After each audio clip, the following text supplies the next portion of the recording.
Jake Mitchell walked into the xenobiology classroom and felt the familiar weight of dozens of alien eyes watching him. He kept his head down and moved to his usual seat in the back corner. The whispers started before he even sat down. "Look, the primitive is here again," clicked one of the Mantari twins in their insect language. Jake had learned enough of their speech to understand the insult. "I wonder if he even understands quantum biology," said Crix, the tall Zephyrian with crystal blue skin that sparkled under the classroom lights. His voice carried that superior tone that Jake had grown to hate over the past 6 months. Jake pulled out his tablet and tried to ignore them. Being the only human at the Galactic Academy was harder than anyone back on Earth had warned him it would be. When the Earth government had won him this spot through the cultural exchange program, they had called it an honor. They said he would represent all of humanity among the stars. What they had not mentioned was that most alien species thought humans were barely smart enough to tie their own shoes. "Quiet, class." Professor Keltar entered the room. The old Altarian had gray skin and 4 arms that moved independently as he arranged his teaching materials. His large black eyes scanned the room before settling on Jake for a moment longer than necessary. The lesson began with advanced genetics, something that the other students absorbed easily. The Mantari twins shared knowledge through their hive, mind connection. The Zephyrians could process information at speeds that made human brains look slow. Even the plant-like Verdani students who barely moved during class somehow understood concepts that made Jake's head spin. Who can explain the relationship between dimensional genetics and consciousness transfer? Professor Keltar asked. Several hands shot up immediately. Jake stared at his notes and pretended to be busy writing. He had read about consciousness transfer in the textbooks, but the math involved equations that human scientists were still trying to figure out. "Yes, Bloom." The professor pointed to the tallest Verdani student. Bloom's voice sounded like wind through leaves. "Consciousness exists in quantum layers that can be mapped across dimensional barriers. The transfer process requires—" Jake stopped listening. He had heard enough lectures that went completely over his head. Instead, he looked around the room at his classmates. The Zephyrians sat in perfect posture, their crystal skin changing colors as they absorbed information. The Mantari twins barely needed to take notes since they could share memories directly. The Verdani students looked like walking trees, but their minds worked at speeds that left human thought in the dust. Then there was Jake. Human. Slow. Stupid by galactic standards.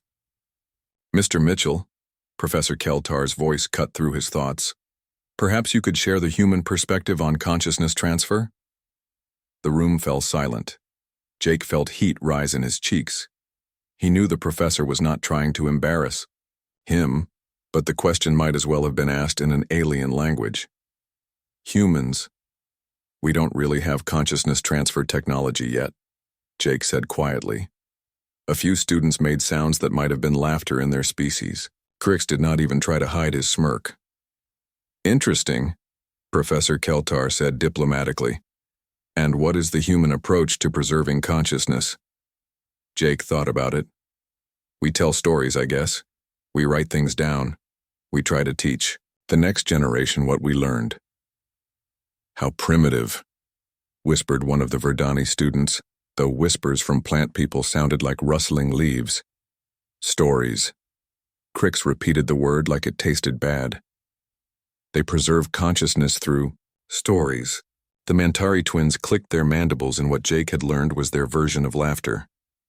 "No wonder they barely made it to space," said Vex.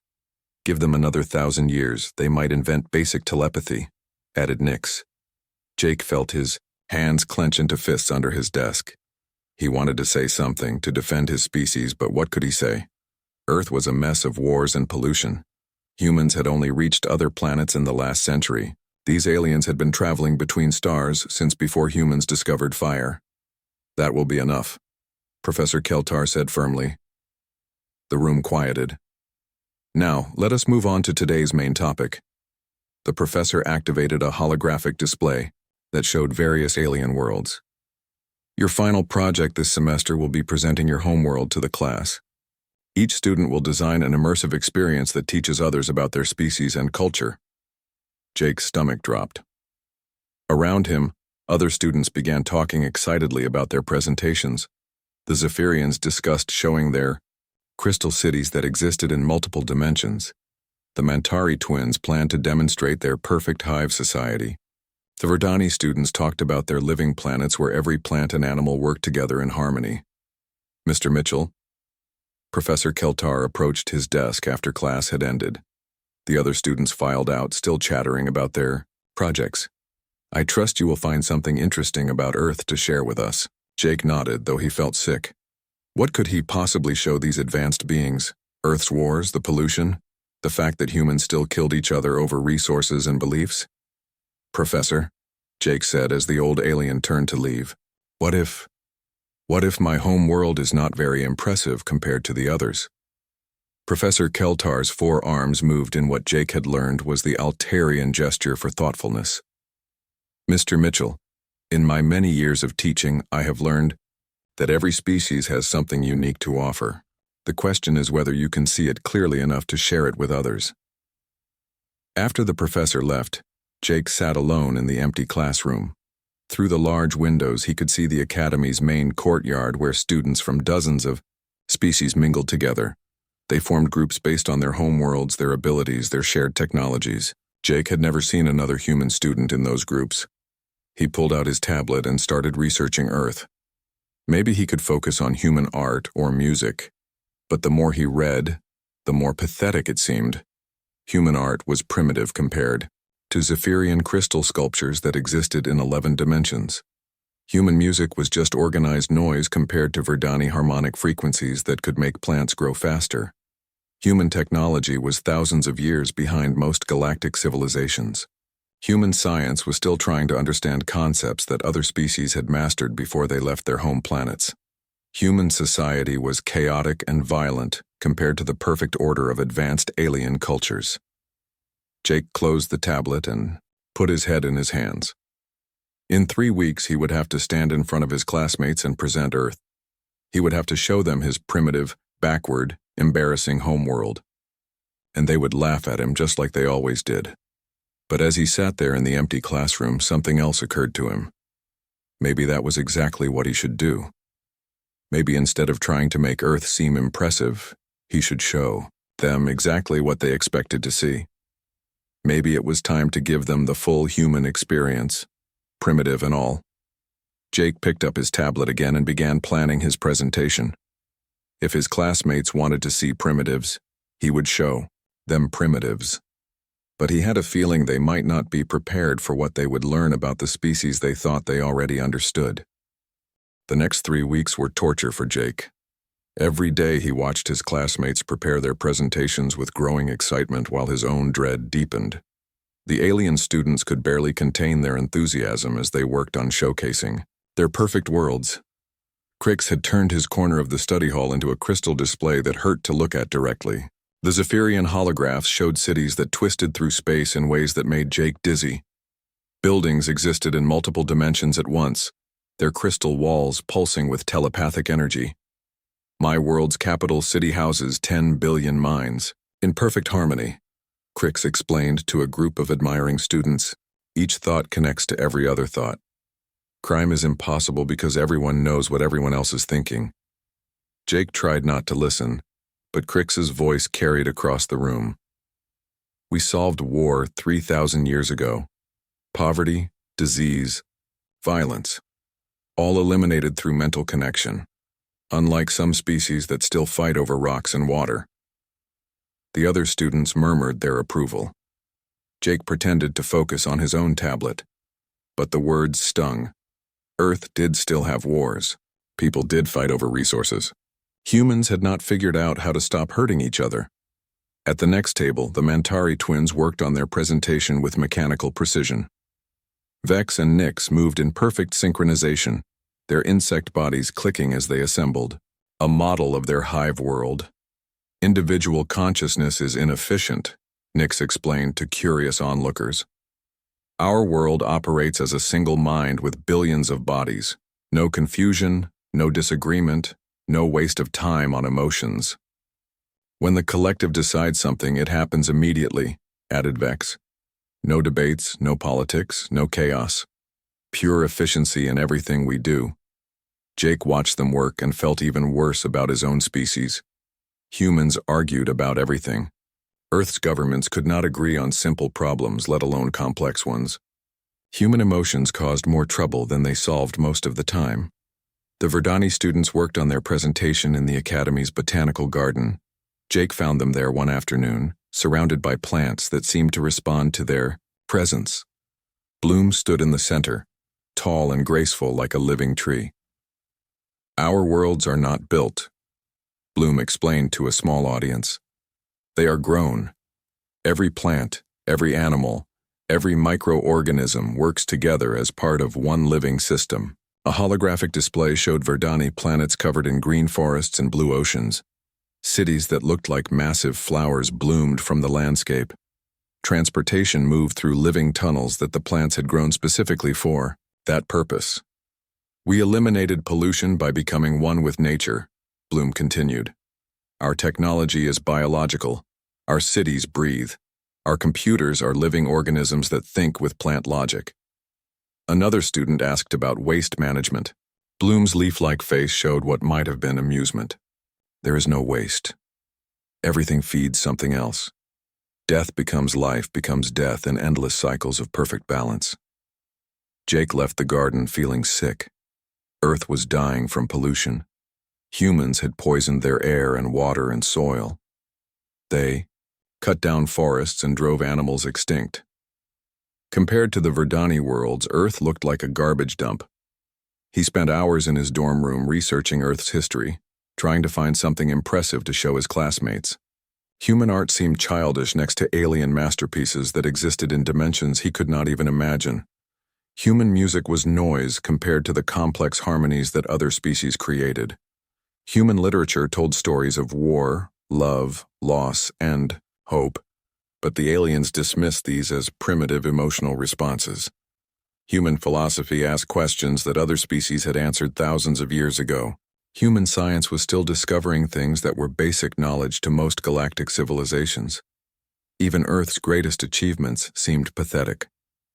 Humans had reached their own moon and celebrated like they had conquered the universe. Meanwhile, the Zephyrians had been traveling between galaxies since before Earth had complex life forms. Jake's roommate was a quiet Altarian named Fel, who rarely spoke but often watched Jake with curious eyes. One evening, as Jake sat staring at his blank presentation outline, Fel finally broke his silence. "You seem troubled by your project," Fel said in his careful English. Jake laughed bitterly. "Troubled is one way to put it. How do I present a world full of war, pollution, and ignorance to a class of students from perfect civilizations?" Fel considered this for a long moment. "Perfect civilizations," he repeated slowly. "Is that what you see when you look at us?" "Isn't it obvious?" Jake gestured toward his research. "Your people have solved every problem humans are still struggling with. Crime, war, disease, poverty. You figured it all out centuries ago." "We were born into solutions," Fel said quietly. "Our biology gives us natural telepathy. Our evolution created peaceful minds. We did not choose to be good. We simply cannot be otherwise." Jake frowned. "That sounds pretty perfect to me." "Perhaps," Fel said. "But tell me, what happens when an Altarian faces a problem our evolution did not prepare us for? What happens when our natural telepathy fails us?" Jake had no answer. He had never thought about alien limitations before. "I have watched you struggle with concepts that come easily to me," Fel continued. "But I have also watched you learn them anyway, through effort and determination. When you fail, you try again. When you succeed, you earned it." "So what?" Jake said. "I'm still slower than everyone else." "Yes," Fel agreed. "But you choose to keep trying. That is not primitive, Jake Mitchell. That is something my people lost long ago." The conversation left Jake thinking. Over the next few days, he began to notice things about his classmates that he had missed before. The Zephyrians were perfect telepaths, but they struggled with any problem that required individual thinking. The Mantari twins could share knowledge instantly, but they panicked when separated from their hive mind connection. The Verdani students lived in harmony with nature, but they seemed lost when dealing with artificial environments. Each species had evolved perfect solutions to certain problems, but those same solutions had become limitations. They were specialists who had trouble adapting to new situations. Humans, on the other hand, were generalists. They were not the best at anything, but they could learn to do almost anything. They were not born with natural advantages, but they could develop artificial ones. They did not have perfect solutions, but they kept looking for better ones. Jake opened his presentation file and began typing with a new purpose. He would not try to make Earth look impressive compared to alien worlds. Instead, he would show his classmates something they had never seen before, a species that chose to grow instead of accepting what evolution had given them. He started planning a simulation that would drop his classmates into everyday human situations. No crystal cities or hive minds or living planets, just ordinary humans doing ordinary things in extraordinary ways. By the time he finished his outline, Jake was actually looking forward to his presentation. His classmates expected to see primitives, and he would give them exactly that. But he had a feeling they were not prepared for what primitives could accomplish when they refused to accept their limitations. The night before his presentation, Jake reviewed his plans one final time. Tomorrow he would show the galaxy's most advanced students what it meant to be human. He would show them a species that had not evolved to be perfect, but had chosen to become something more than evolution intended. Jake smiled as he saved his work. His classmates thought they knew what humans were capable of. Tomorrow they would learn how wrong they were. Jake stood in front of the Academy's advanced simulation chamber, his hands shaking slightly as he held the control pad. The entire xenobiology class had gathered behind him, whispering among themselves about what the human would show them. "I wonder if he will show us their mud huts," Crick said loudly enough for everyone to hear. His crystal skin flickered with colors that Jake had learned meant amusement. "Maybe we will see them discover fire," clicked Vex, one of the Mentari twins. "Or watch them fight over shiny rocks," added Nyx. Even Bloom, usually quiet, rustled her leaves in what passed for Verdani laughter.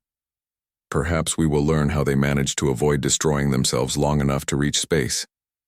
Professor Keltar raised one of his 4 hands for silence. "Mr. Mitchell, whenever you are ready." Jake took a deep breath and activated his program. The simulation chamber transformed around them, and suddenly they were standing on a busy street in downtown New York City. The sounds hit them first: car horns, construction noise, thousands of human voices talking at once. The alien students looked around in confusion and disgust. Tall buildings made of concrete and steel stretched up toward a gray sky. Humans hurried along sidewalks, bumping into each other, talking on phones, carrying bags and briefcases. "This is chaos," said one of the Verdani students, covering the spots where her ears would be if she had them. "How do they function in such disorder? Look at those structures." Crix pointed at the skyscrapers. "So crude and blocky, no artistic vision at all." "And the noise," complained a Zephyrian. "How do they communicate telepathically with all that interference?"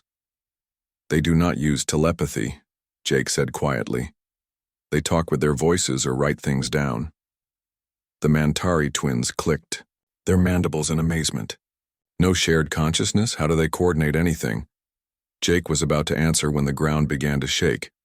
It started as a small tremor but quickly grew stronger. Car alarms went off, windows rattled. People on the street stopped walking and looked around with concern. "Earthquake," Jake announced. "This is a simulation of what happened in Los Angeles 3 years ago, magnitude 7.2. The shaking became violent. Some of the alien students stumbled, not used to unstable ground. In the simulation, humans began pouring out of buildings as fire alarms sounded. Glass fell from broken windows. A few smaller buildings collapsed in clouds of dust and debris. "Now we will see their true nature," Crick said with satisfaction. "Watch them panic and run like frightened animals." But that was not what happened. Instead of running away in terror, humans began running toward the danger. Jake had programmed the simulation to be completely realistic, and his classmates watched in growing confusion as ordinary people transformed before their eyes. A construction worker named Danny, still wearing his hard hat, immediately began directing people away from a damaged building. He had no official authority, but people listened to him because he knew about building safety. Within minutes, he had organized a group of volunteers to check for people trapped inside. "Why is he not fleeing?" asked Bloom. "Self-preservation should be his primary instinct." "Watch," Jake said simply. A woman named Maria, who had been walking to her office job, saw an elderly man fall on the broken sidewalk. Without hesitation, she knelt beside him, using her business jacket to stop the bleeding from a cut on his head. She stayed with him even as aftershocks continued to shake the ground. "She does not even know that individual," observed Vex. "Why? Would she risk her own safety for a stranger?" Jake did not answer.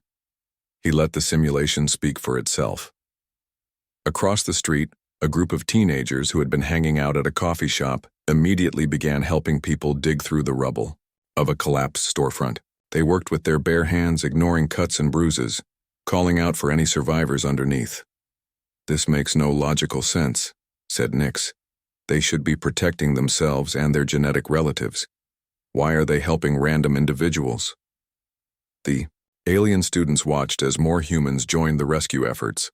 A doctor named Steve, who had been driving to the hospital, stopped his car and began treating injured people on the street using supplies from his medical bag. A teacher named Amy organized children who had been separated from their parents, comforting them while helping them find their families. "Where are their authorities?" asked a Zephyrian student. "Who is coordinating this response?" "No one is in charge," Jake explained. "They are just doing what they think is right." The concept seemed to break the aliens' understanding of how intelligent beings should behave. In their societies, crisis response was handled by designated authorities with proper training and equipment. The idea of ordinary individuals taking charge without orders was foreign to them. But the humans in the simulation kept surprising them.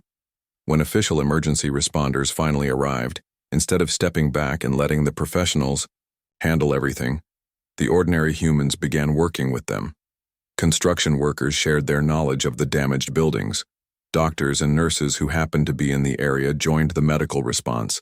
Citizens organized food and water distribution without being asked. "This is inefficient," protested Bloom. "Too many individuals making independent decisions. It should create confusion and conflict." Instead, the alien students watched as the chaotic human response became incredibly effective. Because so many people were helping, rescue operations happened faster than any centralized system could have managed. Because humans could think independently, they found creative solutions that no single authority would have considered. A group of office workers used their knowledge of the building's layout to guide rescue teams to trapped survivors. Street vendors who knew the neighborhood directed ambulances through the fastest routes. Even children helped by staying calm and following instructions from adults they had never met before. "Look at their faces," Jake said softly. The alien students focused on the humans in the simulation. Despite the danger and destruction around them, most of the humans did not look terrified. They looked determined. Some even looked almost happy as they helped others. "They are enjoying this?" asked Crix in disbelief. "Not enjoying the disaster," Jake corrected. "Enjoying the chance to help. Humans feel good when they work together to solve problems." "But what do they gain from this behavior?" demanded Vex. "Where is their reward?" Jake smiled for the first time since starting his presentation. "The reward is knowing they helped. That is enough for most humans." The simulation continued for another hour, showing the long-term response to the earthquake. The alien students watched humans organize massive volunteer efforts to help rebuild their city. They saw people donate money, food, and supplies to strangers they would never meet. They witnessed humans from other parts of the country traveling thousands of miles just to help with the recovery. "This cannot be normal behavior," insisted Bloom. "This must be an unusual situation that brings out rare qualities." Jake shook his head. "This happens every time humans face a crisis. Floods, fires, storms, accidents. Humans always run toward danger to help others. It is what we do." The alien students stood in stunned silence as the simulation ended and the chamber returned to its normal appearance. They had expected to see primitive beings acting on basic survival instincts. Instead, they had witnessed something their advanced civilizations had never developed, a species that became more unified and more cooperative when facing danger. Professor Keltar spoke first, his voice thoughtful. "Most interesting, Mr. Mitchell. Shall we continue with more examples of human behavior?" Jake nodded and began loading the next part of his presentation. His classmates had seen human crisis response, but they had not yet understood what made it possible. The real surprises were still coming. As he prepared the next simulation, Jake noticed that none of his classmates were making jokes anymore. Crix's crystal skin had stopped flickering with amusement. The Mantari twins had stopped clicking dismissively. Even Bloom stood perfectly still, her leaves turned toward Jake with what might have been curiosity. For the first time since arriving at the Galactic Academy, Jake felt like his classmates were actually paying attention to what humans could do. Jake watched his classmates' confused faces and knew it was time to show them something even more challenging to understand. He activated the next part of his simulation, and the chamber transformed into a military battlefield somewhere in Afghanistan. The alien students found themselves watching a small group of human soldiers pinned down by enemy fire. The logical choice was clear: retreat to safety and call for backup. But as the simulation played out, the aliens saw something that defied all their understanding of intelligent behavior. When one soldier named Rick was badly wounded, the others did not abandon him. Instead, they risked their own lives to drag him to safety. Even when their commanding officer ordered a retreat, 2 soldiers stayed behind with Rick rather than leave him for the enemy. "This is suicide," said Crix, his crystal skin now a dull gray color that indicated stress. "They are throwing away their lives for one individual who cannot be saved. Their genetic material will not survive this decision," added Vex. "How did such behavior evolve? It should have been eliminated by natural selection." Jake paused the simulation. The soldier they saved lived. He went home to his wife and children. He became a teacher and influenced hundreds of students over his lifetime. Those 2 soldiers who stayed behind both survived too, though they were badly hurt. "But they could not have known that outcome," protested Nix. "They made an illogical choice based on incomplete information." "They made a choice based on something more important than logic," Jake said. "They call it loyalty, brotherhood, honor. Humans have words for concepts that mean more to them than their own survival." The simulation changed to show a different scene. A research laboratory where an elderly scientist named Dr. Helen Carter worked alone late at night. She had been studying the same disease for 30 years, trying to find a cure that had escaped dozens of other researchers. "She is old," observed Bloom. "Her productive years are nearly over. Why does she continue this inefficient work?" Jake let them watch as Dr. Carter carefully recorded her latest failed experiment. Her hands shook with age, but her eyes remained focused and determined. The simulation showed her going home to an empty apartment, eating a simple dinner, then returning to work the next morning to try again. "She knows she will probably die before finding the answer," Jake explained. "But she also knows that her work will help the next scientist who tries. Maybe that person will succeed because of what she learned from failing." "This is wasteful," said a Zephyrian student. "Her people should assign younger, more capable researchers to this problem." "They do," Jake said. "But Dr. Carter chooses to keep working anyway. She thinks the problem is more important than her comfort or rest." The alien students watched as the simulation showed Dr. Carter training young research assistants, sharing everything she had learned over 3 decades of failed experiments. She gave away her knowledge freely, not caring who got credit for eventual success. "Where is her reward for this behavior?" demanded Crix. "What does she gain?" "The possibility that someday people will not die from this disease," Jake answered. "That is enough for her." The simulation shifted again, this time showing a courtroom where a human lawyer named John was defending a poor client who could not pay him. The case was difficult and would take months of work, but John treated it with the same care he would give to a wealthy client. "This makes no economic sense," said Bloom. He should focus his efforts on profitable activities. Jake showed them more scenes. A firefighter running into a burning building to save a stranger's cat. A teacher spending her own money to buy supplies for students whose parents could not afford them. A group of volunteers building houses for people they had never met and would never see again. These are not isolated incidents, Jake explained. This is how humans behave every day. They constantly make choices that put other people's needs ahead of their own benefit. But why? Asked Vex, genuinely puzzled. What evolutionary advantage does this behavior provide? Jake smiled. That is the wrong question. The right question is, what does this behavior accomplish for humans as a species? He changed the simulation to show the results of human selflessness over time. The soldier who was saved became a teacher who inspired thousands of students. Dr. Carter's research led to a breakthrough by her former assistant, saving millions of lives. The lawyer's pro bono work established legal precedents that protected the rights of countless poor people. Individual humans sacrificed themselves for ideas, Jake continued. Justice, freedom, knowledge, progress. They die for concepts that they will never live to see fully realized. The alien students watched as the simulation showed human civil rights leaders facing violence and death to change unjust laws.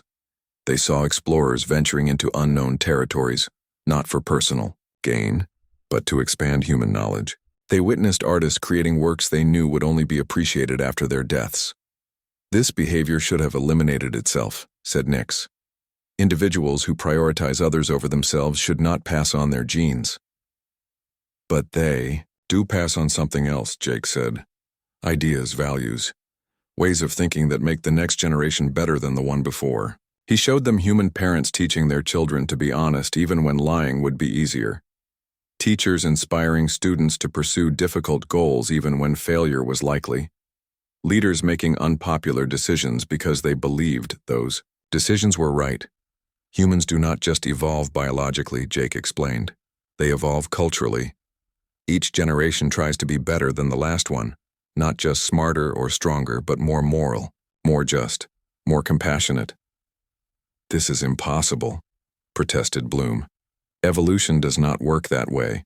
Organisms cannot choose their own development. Humans can, Jake said simply. They look at themselves and decide what they want to become. Then they work to become that, even if it takes generations to accomplish. The simulation showed human society changing over time. Slavery being abolished even though it was economically profitable. Women gaining equal rights even though it challenged traditional power structures. Environmental protection laws being passed even though they cost money and jobs. They actively choose to become more than their nature intended, Jake continued. They fight against their own worst instincts and try to build something better. Crix stared at the simulation in confusion. My people achieved perfection through evolution. We were born telepathic and peaceful. We did not choose these qualities. And what happens when you face a problem your evolution did not prepare you for? Jake asked. The question hung in the air. The alien students began to understand what Jake was showing them. Their species had achieved greatness through natural advantages, telepathy, hive minds, biological harmony with nature. But those same advantages had become limitations. They were what evolution had made them, nothing more. Humans were different. They were what they chose to become, regardless of what evolution had given them. They could adapt to any situation, overcome any limitation, and grow beyond any boundary because they refused to accept that boundaries were permanent. Your people are specialists, Jake said. Each species perfectly adapted to specific solutions, but humans are generalists. They can learn to do anything, become anything, overcome anything, even become better than they are, added Professor Keltar quietly. Most fascinating. The alien student stood in silence as the implication sank in. They had dismissed humans as primitive because they lacked natural advantages. They had not realized that this apparent weakness was actually humanity's greatest strength. Humans were not limited by their biology because they had learned to transcend it through choice and effort. Jake prepared to load the final part of his presentation. His classmates had seen human sacrifice, human growth, and human determination, but they had not yet seen the ultimate expression of what made humans unique among the galaxy's intelligent species. The last part would show them why humanity, despite all its apparent disadvantages, might actually be the most advanced species in the galaxy. Jake activated the final part of his presentation, and the simulation chamber filled with the deep black of space. Stars twinkled in the distance, and Earth appeared below them, blue and white and beautiful despite all its problems. "This is where it all began," Jake said softly. "A small planet with creatures who had no business reaching for the stars." The alien students found themselves watching early human space exploration. They saw the first rockets, crude and dangerous, exploding on launch pads more often than they succeeded. They watched humans strap themselves to barely controlled bombs and blast off into the unknown. "Their technology is so primitive," whispered one of the Verdani students. "How did they survive those early attempts?" "Many did not," Jake answered, honestly. "But they kept trying anyway." The simulation showed the first human moon landing. The alien students watched in amazement as humans traveled 250,000 miles in a tiny metal capsule, landed on another world with computers less powerful than their modern calculators, and then came back home safely. "They celebrated this achievement like they had conquered the galaxy," observed Crix. "But they had barely left their home planet." "That is the point," Jake said. "Watch their faces when they took that first step." The simulation focused on the astronauts as they walked on the lunar surface. Despite being trained professionals, they moved with wonder and excitement like children exploring a new playground. They collected rocks and took pictures and planted a flag. But most of all, they looked around in awe at what they had accomplished. They knew it was just the beginning, Jake explained. This was not about reaching the moon. This was about proving that humans could go anywhere they decided to go. The simulation jumped forward to show more human space achievements. Space stations built in orbit through international cooperation, rovers exploring Mars, telescopes discovering thousands of new worlds. Each step was small compared to what the alien civilizations had accomplished, but each step represented something extraordinary. They did not reach space because they had perfect technology, Jake continued. They reached space because they refused to accept that space was unreachable. Bloom rustled her leaves thoughtfully. But why? What drove them to leave their world when it still had so many problems? Jake smiled and changed the simulation to show children looking up at the night sky. A little girl named Lucy pointed at the stars and asked her father what was out there. A boy named Carlos built model rockets in his garage and dreamed of becoming an astronaut. Thousands of human children grew up believing that the impossible distance between worlds was just another problem to solve. Humans explore because they are curious, Jake said. They want to know what is beyond the next hill, across the next ocean, past the next star. They explore not because they have to, but because they want to. The alien students watched as the simulation showed human space missions driven by pure curiosity, probes sent to study distant planets that had no resources to offer Earth. Telescopes pointed at galaxies so far away that their light took billions of years to reach human eyes. Research stations established in space just to learn how things worked in zero gravity. "This is inefficient," protested Vex. "They waste resources on knowledge that has no practical application." "But watch what happens to that knowledge," Jake said. The simulation showed how human curiosity led to unexpected discoveries. Studying distant stars taught them about nuclear fusion, which led to new energy sources. Exploring other planets helped them understand climate change on their own world. Researching zero-gravity medicine led to new treatments for diseases on Earth. Humans explore and learn and discover, because that is what humans do, Jake explained. They cannot help themselves. They see something unknown and immediately want to understand it. Crix's crystal skin flickered with confusion. "My people explore space because we have the technology to do so safely. We map systems and catalog resources. But humans, they explore dangerous places just to see what is there." "Every human space mission is dangerous," Jake confirmed.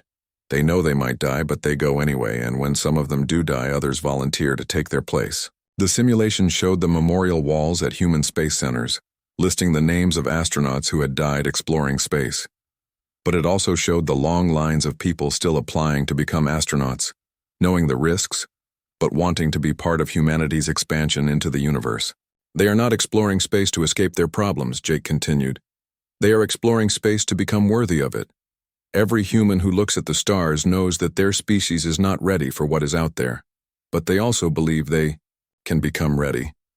The alien students watched as the simulation showed human space programs focused on learning cooperation, peaceful exploration, and scientific discovery. Despite their history of war and conflict, humans approach space with hope and idealism. They dream of meeting other intelligent species as friends, Jake said. Even though they fight each other on their home world, they believe that becoming a spacefaring species will make them better than they are. Nix clicked her mandibles slowly. They use exploration as a way to improve themselves? Every generation of humans looks at the stars and sees a goal to work toward, Jake explained. Not just reaching space, but becoming the kind of species that deserves to be among the stars. The simulation showed human children learning about space exploration in school. They studied not just the technology and science, but the cooperation and courage required for space missions. They learned that reaching space meant humans had to work together, solve problems peacefully, and put the good of their species ahead of individual desires. Space exploration teaches humans to be better humans, Jake said. Every time they succeed in space, they prove to themselves that they can overcome any limitation if they work together. Professor Keltar stepped forward, his forearms moving in the Altarian gesture for deep thought. Mr. Mitchell, you have shown us something remarkable. Your species reaches for achievements they are not naturally equipped to accomplish, and, in doing so, they transform themselves into something greater than evolution intended. The other students nodded slowly. They finally understood what made humans unique. The Zephyrians were born with telepathy, the Mantari with hive minds, the Verdani with ecological harmony. But humans were born with nothing except the refusal to accept that nothing was enough. Most species explore space because they can, Professor Keltar continued. But humans explore space because they believe they should. They use their limitations as motivation to transcend those limitations. Jake looked around at his classmates, seeing respect instead of mockery for the first time since arriving at the academy. Humans are not the strongest or smartest or most advanced species in the galaxy, he said. But they might be the only species that actively chooses to become better than they are. Crick spoke first, his crystal skin now glowing with colors Jake had never seen before. I would like to learn more about human space exploration. Perhaps my people could learn something from your approach. The Mantari twins clicked in agreement. Our hive mind makes us efficient, but it does not make us grow. Humans grow because they choose to grow. Even Bloom, representing the most naturally harmonious species in the galaxy, rustled her leaves with what might have been respect. We achieved balance with nature through evolution, but humans are learning to achieve balance through choice. That may be more valuable than we realized. As the simulation ended and the chamber returned to normal, Jake found himself surrounded by classmates who no longer saw humans as primitive failures. They saw them as inspiring examples of what intelligence could accomplish when combined with determination, curiosity, and hope. Professor Keltar made a note on his tablet. Mr. Mitchell, I believe the Galactic Council would be very interested in a formal presentation about human culture and potential. Your species may have more to offer the galaxy than anyone previously understood. Jake nodded, feeling proud of his species for the first time since arriving at the academy. He had started this presentation expecting to embarrass himself and his homeworld. Instead, he had shown the galaxy that humanity's apparent weaknesses were actually its greatest strengths. As his classmates gathered around him with questions and requests for friendship, Jake realized that being human was not something to apologize for. It was something to celebrate. Humans might not be the most advanced species in the galaxy, but they were the only species that refused to let advancement be limited by what they were born with. They were the species that looked at the impossible and said, not yet, but someday. And that, Jake thought, might be the most powerful force in the universe.